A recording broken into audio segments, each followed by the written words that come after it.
O mago mais forte retorna após 4.000 anos para se vingar. Parte 2. Eles pegam um mapa e verificam a direção. Isabelle fala que eles precisam pegar um navio para chegar à cidade, e depois pegar uma pedra de teleporte para chegar ao destino final. O prota pergunta o que é uma pedra de teleporte, e Isabelle lhe responde que é como o próprio nome diz, um dispositivo de dobra para movimentos de longa distância. O prota comenta que isso é muito conveniente, não havia nada parecido com isso há 4.000 anos. Ele acha que embora a magia não tenha se desenvolvido, a tecnologia vem se aprimorando constantemente, por isso foi uma ideia muito boa comercializar as pedras de transporte. No entanto, Isabelle diz que esse é um item muito caro e que custaria cerca de 10 moedas de ouro para cada pessoa. Lucas dá uma olhada em sua carteira, e percebe que toda a sua fortuna é de apenas 1 ouro. De repente, ele se lembra de que Isabelle também é uma nobre, o que significa que ela deve ter muito dinheiro. O prota então começa a agir de forma amável com Isabelle e pergunta quanto dinheiro ela tem. Isabelle responde que não tem nenhum dinheiro com ela. O prota ordena que ela volte rapidamente para casa e traga algum dinheiro, mas Isabelle responde que não pode fazer isso porque ganhar dinheiro para as despesas de viagem também faz parte do treinamento. O prota perde a calma e pergunta se é sério que ela está dizendo isso com essa bolsa enorme em cima dela. Isabelle fala que essas são coisas que as mulheres precisam. Em seguida vemos que eles foram ao porto do navio, e o prota fica chocado ao ver um barco tão magnífico. Ele pergunta se isso é de graça, e Isabelle responde que é para os estudantes da academia. Eles entram na fila de espera, e o prota fica pensando em toda a carne que vai comer depois de entrar no navio. Mas um guarda interrompe o prota e Isabelle dizendo que o navio está cheio e que a próxima partida será em 4 dias. O guarda mostra a eles o outro navio que estava disponível, um navio de aparência bem normal chamado Cortês. O navio era razoavelmente bom, mas em comparação com o enorme navio ao lado, o Cortês parecia um barco. O capitão do navio cumprimenta a todos, e Isabelle pergunta por que não há muitos passageiros dentro do navio. O capitão diz que o navio passa pelas Ilhas Oscal, onde às vezes aparecem piratas. Mas o capitão diz que não há motivo para preocupação porque há 2 navios de guerra os escoltando e há um mago 4º grau a bordo de cada navio. E é claro que eles são os magos de batalha da Torre Mágica. Mas de repente, um enorme navio pirata aparece na frente do navio deles, e o navio pirata contém muita energia sinistra. Vemos que os navios de guerra que os acompanhavam já haviam sido destruídos pela magia de gelo. Nos é explicado que há alguns minutos antes, os piratas estavam espionando o navio de guerra, e vemos que eles trouxeram um convidado especial, e ele é um Lich. O Lich usa sua magia, cria uma lança de gelo no céu, e ataca os navios de guerra. O escudo mágico é usado pelos magos, mas ele acaba sendo totalmente esmagado. Assim os navios afundam. O capitão pirata elogia o Lich dizendo que é impressionante afundar 2 navios de guerra em um único ataque, mas o Lich fica furioso porque viu que você ainda não deixou o like no vídeo e se inscreveu no canal. Na verdade ele fala que ele definitivamente convocou 3 lanças de gelo, mas como o navio principal ainda está flutuando, o Lich diz com raiva que há algo dentro do navio que é muito forte. Vamos para o navio. O prota dá um tapinha em Isabelle e diz para ela se acalmar, pois eles são apenas piratas. Ele fala que em vez de piratas, o que mais preocupa é que havia 3 lanças de gelo, mas a que estava apontada para o navio desapareceu no ar. Isabelle pergunta se foi ele que interviu, mas o prota diz que não foi ele quem fez isso. Lucas, que havia percebido a flutuação de mana antes mesmo de a magia começar, ainda não conseguiu bloqueá-la. Como a mente dele ficou em branco no momento em que ele sentiu uma presença semelhante à de um semideus, as memórias de estar confinado no abismo por 4.000 anos o reprimiram, mas ele se controla porque, embora sejam semelhantes, não é o poder de um semideus, mas a mana de um morto-vivo. Isabelle se pergunta quem bloqueou aquele ataque então. O prota fala que não faz ideia, mas eles devem agradecer a pessoa por defender o navio. Todos os piratas invadiram o navio, e começaram a matar os membros da tripulação. O capitão pirata conta que há cerca de 40 alunos ricos da Academia de Vestrud, e agora eles não terão que implorar por suas vidas. Um dos alunos diz com raiva que eles escolheram o navio errado para invadir, pois esse navio está cheio de excelentes estudantes que um dia se tornarão grandes magos. O aluno começou a lançar sua magia, mas de repente, uma faca voa em seu pescoço e por pouco não acertou o alvo. O capitão pirata questiona se ele acha que eles irão esperar ali até que ele termine de lançar sua magia. O prota percebeu que a faca estava indo diretamente para o pescoço, mas sua trajetória foi ligeiramente inclinada pela magia de alguém. Um sujeito encapuzado se aproxima do estudante e diz que ele não pode lutar contra eles. Portanto, não é para se meter em problemas e ficar no chão normalmente. De repente, uma enorme quantidade de mana sinistra se acumula no ar, e o Lich aparece dela. O capitão do navio pergunta com raiva se o pirata realmente fez um contrato com os mortos-vivos. O capitão explica que os mortos-vivos nunca fazem acordos com os mortais, eles apenas os manipulam e colhem o lucro. Os piratas só dizem que não se importam com nada além de dinheiro. Vemos que Isabelle está tremendo de medo enquanto se segura no nosso prota. Alguém comenta que um Lich é no mínimo um mago 5º grau. É por isso que o mago de batalha de 4º grau foi aniquilado em um instante. O Lich agora ordena que se mostre a que ele bloqueou seu ataque mágico. O Lich avisa que se ele continuar se escondendo e não se revelar, ele matará imediatamente todas as pessoas presentes ali. Vemos que, no céu, uma tonelada de gelo mágicos foi produzida e está apontando para o navio. De repente, um homem encapuzado aparece na frente e diz que foi ele. O homem encapuzado tira o capuz e revela que seu nome é Perua. Isabelle fica chocada ao ouvir o nome Perua, e o prota pergunta se ela o conhece. Isabelle responde que não há estudante na academia que não conheça Perua. Ele é o líder do maior clube da academia, chamado Anéis de Trauma, e é o filho legítimo de uma das 3 casas mais influentes do Império. Isabelle diz ainda que as notas de Peru também são excelentes, e por causa disso, ele e ela estão sempre competindo para ficar em primeiro lugar na academia. O prota pergunta se ela por acaso está se gabando nesse tipo de situação. Do outro lado, vemos que todas as alunas estão loucas e apaixonadas pelo Perua. Isabelle percebe que Peruan deve ser a pessoa que anulou a magia do Lich e diz que Peruan pode ser capaz de derrotar o Lich, mas o prota acaba com a falsa esperança dela e fala que isso não é possível para ele. O prota diz ainda que deve ser difícil para Peruan até mesmo ficar de pé em sua condição atual.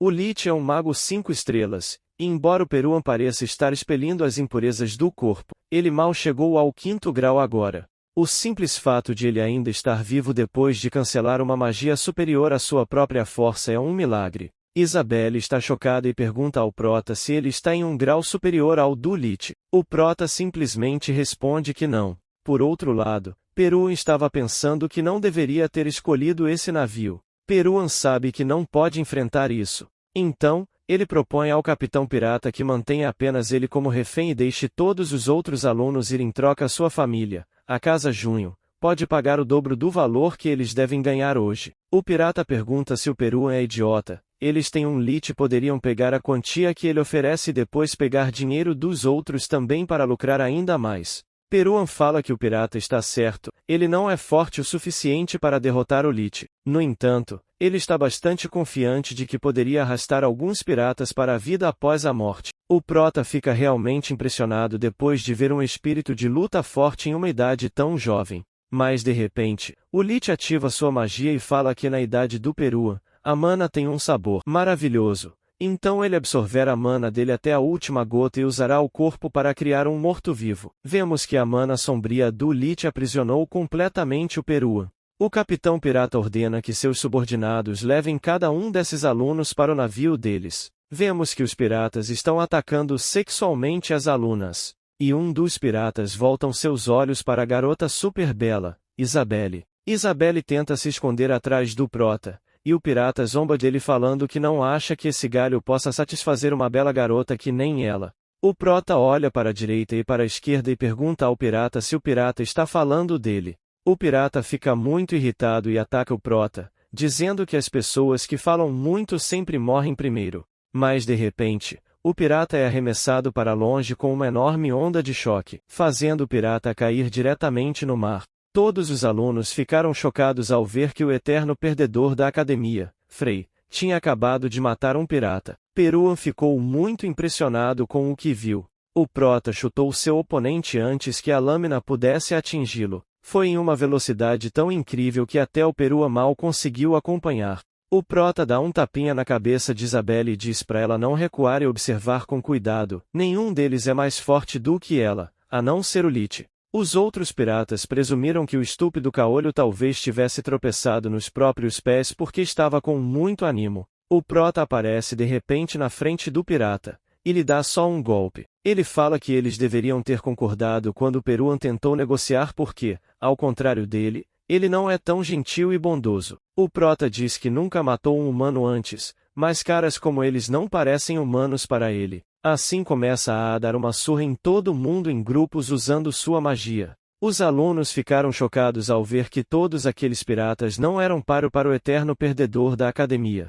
Um dos piratas pegou uma estudante como refém, mas o prota corre a uma velocidade absurda, e chuta o pirata antes que ele possa fazer qualquer coisa com a garota. O prota usa vários ataques mágicos para quase eliminar todos os piratas. Mas de repente, um pirata gordo toma Isabelle como refém, e rapidamente aponta a faca para seu pescoço. O pirata avisa que se o prota tentar se mexer ele cortará a cabeça dela. O prota ri dele e pergunta o que ele pode fazer. Vemos que Isabelle usou o ataque relâmpago naquele pirata gordo. Ela pergunta com orgulho o que o prota achou de suas habilidades. O prota pisca para ela e diz para ela parar de fingir ser fraca e inocente. O capitão pirata fala que admira a força do prota, e diz que ele tem certeza de que o prota é um guarda-costa fingindo ser aluno. O capitão dos piratas convence o prota a fazer um acordo. Os piratas oferecem que eles levaram exatamente metade dos alunos dali e deixará o resto para o prota.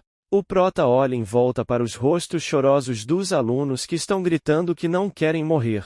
O pirata pede ao prota que aceite essa condição porque é vantajoso para ambos. O prota pergunta como isso pode ser uma situação vantajosa para o pirata se ele matou tantos membros de sua tripulação. O pirata muda de assunto, e diz que ele pode decidir pessoalmente quem quer escolher para sua metade. De repente, uma garota corre em direção ao prota, e implora para que ele a escolha. A garota diz ainda que dará 100 moedas de ouro para ele. Os outros alunos também começaram a implorar para que o prota os escolhesse, e começaram a falar que dariam moedas de ouro também. O prota olha para Isabelle e pergunta o que eles devem fazer. Afinal, eles devem aceitar o dinheiro? Já que eles não têm nem mesmo as despesas de viagem. Isabelle fica muito irritada com o fato do prota ir ganhar dinheiro.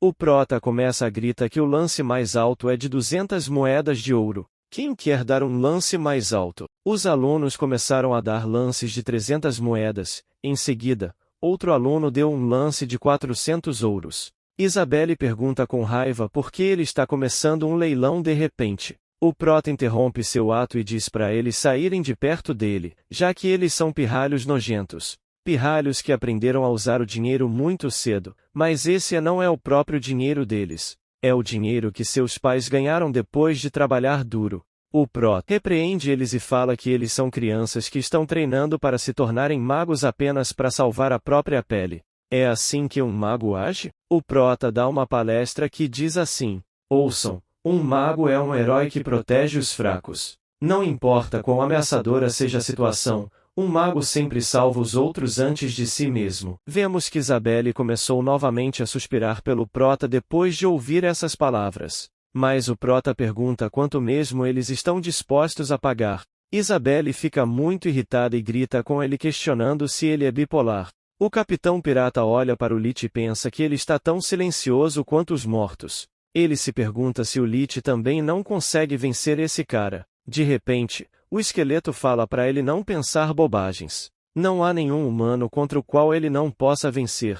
O pirata ficou chocado porque acabou de perceber que esse esqueleto pode ler sua mente, e se perguntou por que esse imbecil não está respondendo. O esqueleto imbecil responde que estava apenas observando por um tempo, e ainda fala que a mana do prota tem um brilho que ele nunca viu antes. O Lit de repente tirou suas roupas e falou ao prota que ele já matou inúmeros guerreiros mágicos igual a ele. Mas o prota despreocupado, comenta que o Lit fala como semideus. O Lit cria mísseis vivos usando partes de seu próprio corpo com mana negra, e os envia para atacar o prota. Lucas rapidamente se esquiva deles, e Isabelle o avisa para ter cuidado, pois o míssil tem um feitiço de rastreamento. O prota se esquiva novamente do míssil que o atacou por trás, pois ele já sabia que isso iria acontecer. A situação atual é muito perigosa porque a magia de rastreamento não é controlada pelo Lich, e sim se move por conta própria ao mirar o alvo, de modo que o Lich agora pode lançar magia adicional.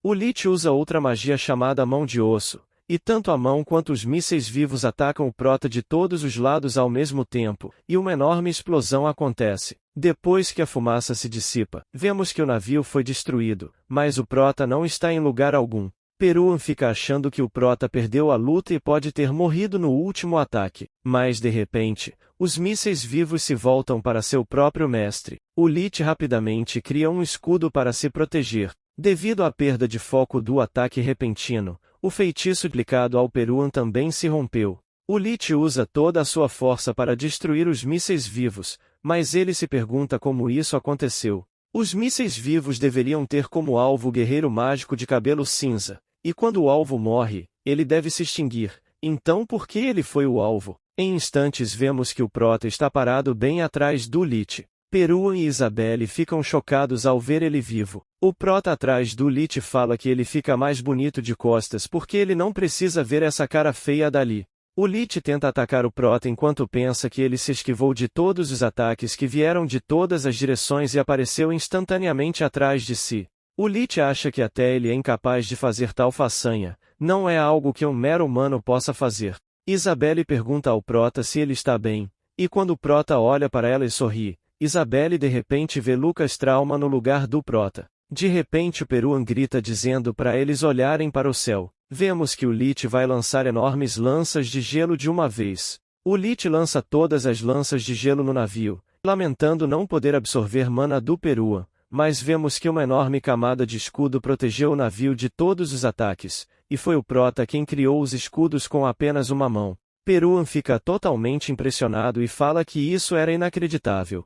Até ele vomitou sangue ao bloquear uma única lança, então como o Prota está bloqueando todos os ataques, o Lich cria uma enorme lança de gelo usando toda a sua mana, e a arremessa contra o navio. O Prota salta e quebra toda a lança de gelo com um soco, atravessando-a com todo o seu corpo. Ele fica na frente do Lich. O Lich fala que é impossível que um mero garoto como ele possa competir com ele. O Prota responde que é porque ele conhece o caminho. O Lich pergunta chocado se ele está dizendo que consegue ver o caminho além do 5º grau. O Prota fala que esperava mais. Ele estava animado por poder usar feitiços mais fortes do que mísseis mágicos pela primeira vez em algum tempo. O Lich pede para que o Prota revele sua verdadeira identidade pois não é possível que um simples adolescente tenha tais poderes. O Prota revela que seu nome verdadeiro é Lucas Trauma, e que retornou após 4.000 anos para educar garotos loucos como o Lich. Ele é o mago mais forte da história. No navio,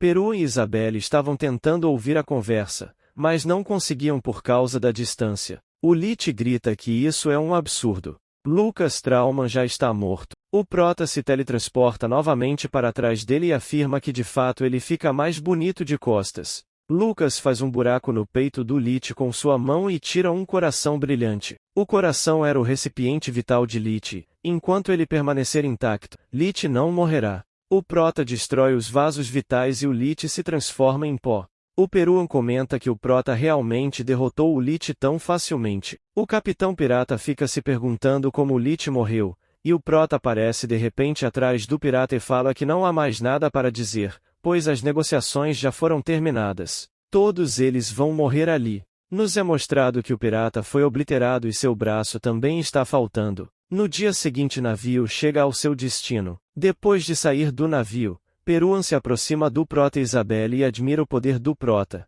mas Lucas simplesmente o ignora e segue em frente. Mesmo depois desse comportamento rude, Peruan abaixa a cabeça e diz ao Prota que nunca esquecerá o favor de salvar sua vida. O Prota percebe que esse cara é uma boa pessoa, então pergunta a Peruan como ele se sente, dizendo que seus órgãos devem estar um caos depois de bloquear a magia do Lich. Peruan pergunta ao Prota o que exatamente aconteceu com ele, já que ele derrotou facilmente um Lich com o qual até mesmo os magos da corte teriam dificuldade. Peruan afirma ainda que ele era conhecido como o estudante mais fraco da academia. O Prota simplesmente ignora suas preocupações e diz que todos os tipos de coisas acontecem enquanto se vive. Peru então convida o prota para visitar a casa Junho porque ele quer demonstrar sua gratidão adequadamente. Isabelle fica muito animada depois de ouvir que eles foram convidados pessoalmente para Junho, mas o prota nega dizendo que vai ver se tem tempo. De repente, o prota pede ao Peruan que lhe empreste uns 20 ouros. Peruan fala que não se importa em dar o dinheiro, mas ele quer saber por que o prota precisa do dinheiro. O prota diz que quer usar a pedra de teleporte, mas ela é muito cara. Peruan tira o dinheiro de sua bolsa, e fala que isso é para mostrar sua gratidão. O prota e Isabelle estão ficando cegos com a luz brilhante do ouro. Vemos que o Peruan deu 300 moedas de ouro. O prota fala que não precisa de tanto, apenas 20 moedas de ouro seriam suficientes, mas Peruan nega a pegar de volta. Peruan ainda fala que quer convidá-los imediatamente, mas no momento ele está conversando com sua noiva sobre casamento. Nosso prota não perde tempo e pergunta a Peruan se a noiva dele tem uma irmã mais velha. Peruan fala que sua noiva é de um lugar diferente chamado Luanoble. Mas o prota não liga e que está bem com a tia dela também. Peruan explica que ela é filha da família Aquared. É uma família impressionante que deu origem a inúmeros cavaleiros habilidosos. Ele fala que tem certeza de que eles ficarão desapontados ao saber que o noivo é um mago fraco igual ele. Isabelle pisca para ele e questiona se é isso que o melhor aluno da academia deveria dizer. O prota anima o Peruan dizendo que não é para ele perder a confiança, ele já tem um rosto bonito para ajudar. Além disso, não é para ele se esquecer de entrar em contato com ele se ela tiver uma irmã ou tia mais velha. Isabelle agarra-o e pergunta se sua mente só está cheia de pensamentos obscenos. Em seguida Peruan se despede e pede novamente que o prota vá até sua casa pois ele não quer viver como um idiota que nem sequer demonstra gratidão ao salvador de sua vida. No caminho de volta, o prota diz que Peruan era um cara muito legal, como os nobres deveriam ser, e que ele também tem bastante dinheiro. A cena corta e vemos Isabelle experimentando algumas roupas vulgares e ela pergunta ao prota como ela fica com essas roupas. Ele a repreende e questiona se ela vai treinar nas montanhas com roupas assim. É pra ela escolher roupas leves que não comecem a cheirar mal tão rapidamente e que possam ser usadas facilmente. O lojista fala pro prota que talvez sua companheira não esteja acostumada ao estilo de vida minimalista, e o prota começa a refletir sobre seu julgamento e pensa que talvez não devesse ter trazido ela. Em seguida vemos que os dois mudaram suas roupas e parecem com mercenários agora. O prota também ficou impressionado com uma bolsa com magia subespacial, que pode armazenar objetos 10 vezes maiores que seu próprio tamanho. Ele olha ao redor e pensa que a tecnologia avançou e que a população definitivamente também aumentou. Entretanto, esses avanços não estavam fora de sua imaginação. Pode-se até dizer que as coisas quase não mudaram desde 4.000 anos atrás. O prota suspeita que o semideus tenha por vontade própria impedido o desenvolvimento da humanidade. Isabelle pergunta o que ele está pensando, e fala que eles já chegaram à pedra de teleporte. O prota ficou bastante surpreso com os arranjos feitos para os teletransportes em massa. Ele zomba de Isabelle dizendo que aqueles que não estão acostumados com o teletransporte podem sentir náuseas depois. A máquina é ligada e o processo de teletransporte em massa começa. Depois de um tempo, vemos que o prota chegou à Hispania. Ele olha ao redor e pensa que alguns lugares não mudaram nada em 4.000 anos. O prota olha para Isabelle e pergunta se eles devem ir para seu destino, mas vemos que Isabelle está ocupada pintando a parede com as cores do arco-íris. Em seguida o prota entra em um bar e pede uma feijoada e uma cachaça, o que faz Isabelle corar e começar a gritar com ele. O prota pede para ficar quieta e questiona se ela sabe há quanto tempo faz que ele não bebe. Ele ainda pergunta por que não vendem cachaça na academia. Isabelle fala que menores de idade não podem beber álcool. Então por que eles venderiam? Vemos que o dono do bar que está preparando a comida ouve o prota dizer para ela não preocupar. Em sua época todo mundo acima de 13 anos bebia. O dono do bar serve a comida, e questiona como eles estão planejando entrar nas montanhas Hispania. O dono do bar zomba do fato de que usar uma armadura não danificada e colocar uma espada nova na cintura faz com que você se sinta capaz de caçar um dragão. O dono do bar ordena que eles terminem de comer e voltem porque os novatos não devem desafiar a montanha Hispania. Isabelle fala que ouviu dizer que aquele lugar é um paraíso para monstros, e eles sabem que é um lugar perigoso. O dono do bar grita com ela com raiva dizendo que eles não sabem nada. conta que ele tinha um filho mais ou menos da idade deles. Ele sempre dizia que se tornaria um mercenário. Por isso, quando ele viu eles dois, sentiu que deveria intervir.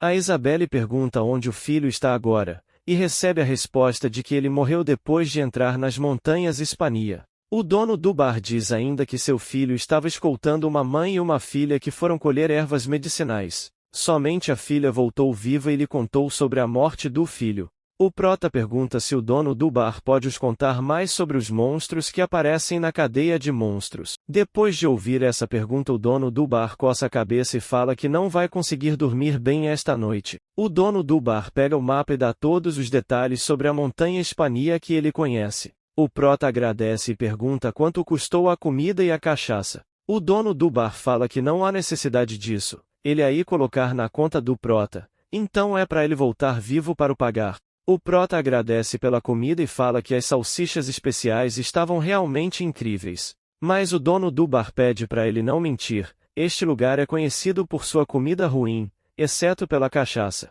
O dono do bar se despede deles e diz que vai preparar salsichas mais deliciosas para a próxima vez que eles vierem. A cena corta e vemos o prota e Isabelle lutando contra alguns monstros parecidos com árvores. Depois de matar todos esses monstros, Isabelle comenta que eles mal entram e já estão saindo monstros fortes. Isabelle ainda diz que agora ela entende por que o prota a trouxe ali, ela aprenderia muito apenas treinando ali por um mês. O prota fala que essa não é a razão para eles irem até ali. Ele diz que eles estão indo para a masmorra de Dol. Isabelle pergunta se ele está falando da masmorra criada pelo grande sábio Dol. Há rumores de que essa masmorra dá a você a força para governar o mundo quando você a encontra, mas atualmente é apenas uma lenda, pois as pessoas não têm certeza se ela realmente existe. O prota fala que devido à personalidade de Dol, a masmorra provavelmente não é uma caverna ou algo do gênero. Essas palavras deixam Isabelle perplexa, pois como o prota poderia conhecer a personalidade de uma pessoa que viveu 4.000 anos antes dele? Lucas se lembra das palavras que ouviu de Dol em sua vida passada. Há um belo lago no topo da montanha que perfura os céus. Nesse lago, há uma pequena ilha. Estarei esperando lá. O prota agora diz a Isabelle que não é exagero chamá-la de lenda, pois é um lugar extremamente perigoso, porque você deve ser pelo menos um mago de 6º grau para aguentar. O prota afirma que chegará ao estágio de 6 estrelas em um mês. Isabelle questiona se por acaso ele está louco. Não importa o quanto se treine, são necessários dezenas de anos para chegar ao 6º grau. O prota ignora e fala que eles devem encontrar um lugar para treinar. Ele também diz a Isabelle que ela também deve ficar alerta e procurar um lugar seguro onde possa se concentrar facilmente. Em seguida vemos que o prota encontrou um local de treinamento. Vemos que há uma caverna escondida atrás da cachoeira, e o prota usa sua magia de relâmpago para iluminar o local, e fala que este lugar será onde eles treinaram pelo próximo mês. Ele diz a Isabelle que a partir de hoje ele a mostrará o método de treinamento de batalha de Kassadin que ela tanto queria conhecer. Isabelle fica muito animada ao ouvir isso, mas o prota adverte e diz que o motivo de ele não ter lhe contado antes é que essa é uma técnica perigosa. O prota ainda fala que se ela copiar errado, pode até perder a vida. É por isso que ela deve apenas observar. Ele se coloca em posição de meditação, e de repente começa a levitar. Também vemos que toda a mana da atmosfera ao redor está sendo rapidamente atraída para a caverna onde o prota está. O prota coletou toda a mana em seu abdômen. Após algumas horas de coleta de mana em seu abdômen, ele abre os olhos e diz que os preparativos finalmente terminaram. Vemos que Isabelle também tinha uma bola de mana no abdômen. O prota havia previsto que Isabelle era talentosa, mas não havia antecipado que ela seria tão talentosa assim. Quando Isabelle abriu os olhos, ficou chocada ao ver o prota muito próximo a ela com uma cara estranha e sorridente. Ele a elogia por ter se saído tão bem e fala que agora é hora de comer. O prota abre sua bolsa mágica e tira a comida. Quando ele oferece comida para Isabelle, ela nega e diz que não está sentindo fome. O prota afirma que o cérebro dela está interpretando erroneamente a sensação de reabastecimento de mana como saciedade, então é para comer mesmo que tenha de forçar. Enquanto comia, Isabelle comentou que nunca havia imaginado que passaria um tempo como esse com o prota.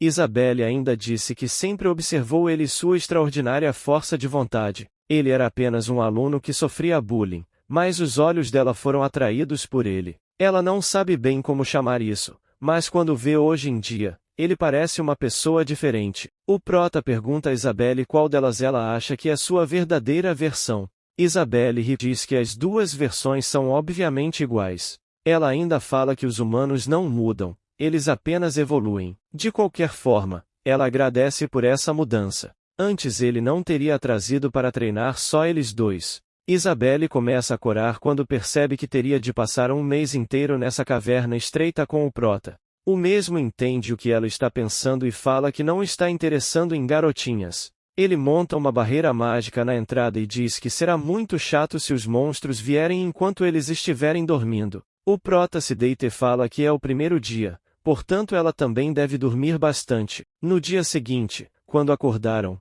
o prota disse a Isabelle para pensar que aquele era seu último descanso. Hoje eles começarem o treinamento de verdade. Ele afirma que agora irão começar o método de treinamento de batalha de Kassadin. Ele avisa Isabelle que esse é um método de treinamento muito perigoso, portanto, não imite e apenas observe. O prota concentra seu poder na mana que acumulou em seu abdômen. Ele separa a mana reunida em seu corpo em atributos de fogo e água. Isabelle vê que as manas contraditórias estão lutando e mantendo uns aos outros sob controle, quase como se estivessem dentro do microcosmo chamado corpo. Uma guerra está sendo travada. É como estabilizar um equilíbrio que não se mantém alinhado. Esse é o método de luta que o prota mostrou a Isabelle. Apesar do aviso do prota, nossa Isabelle tenta imitar o método de batalha. Mas ela rapidamente perde o controle sobre seus elementos fogo e água e sente uma dor imensa. Ela também tosse com sangue por causa disso.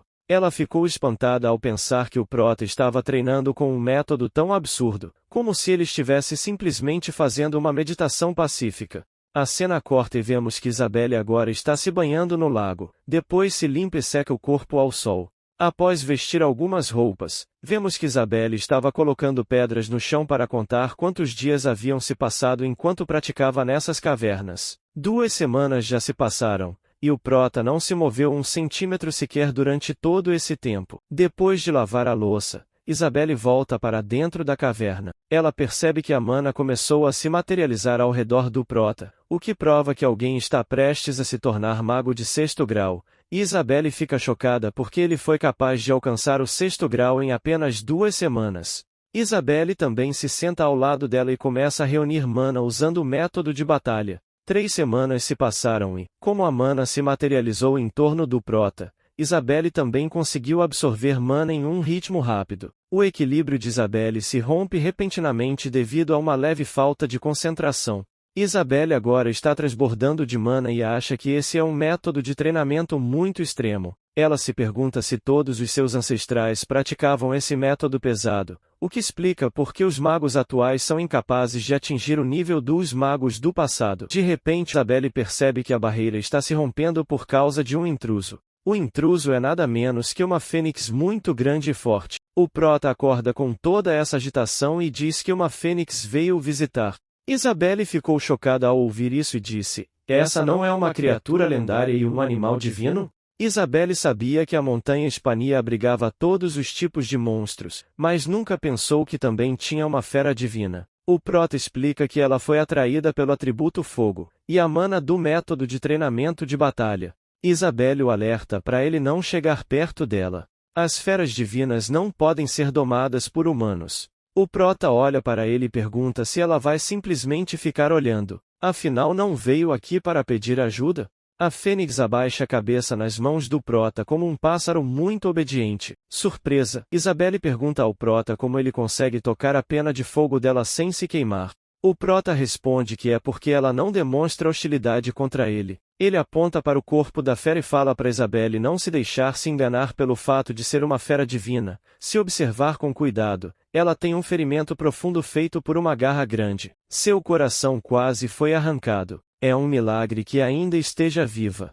Isabelle então pergunta se as fênix realmente morrem. O prota explica que elas são apenas menos limitadas pela morte em comparação com outras criaturas, mas isso não significa que sejam imortais. Isabelle se questiona o que poderia causar tal ferimento na fera divina. Mas isso fica para a próxima parte. Se assistiu até aqui, já deixa o like no vídeo e se inscreva no canal com o sininho ativado. Aqui no card do vídeo e na tela final estou recomendando que você veja um outro resumo de Manhwa que também é muito bom.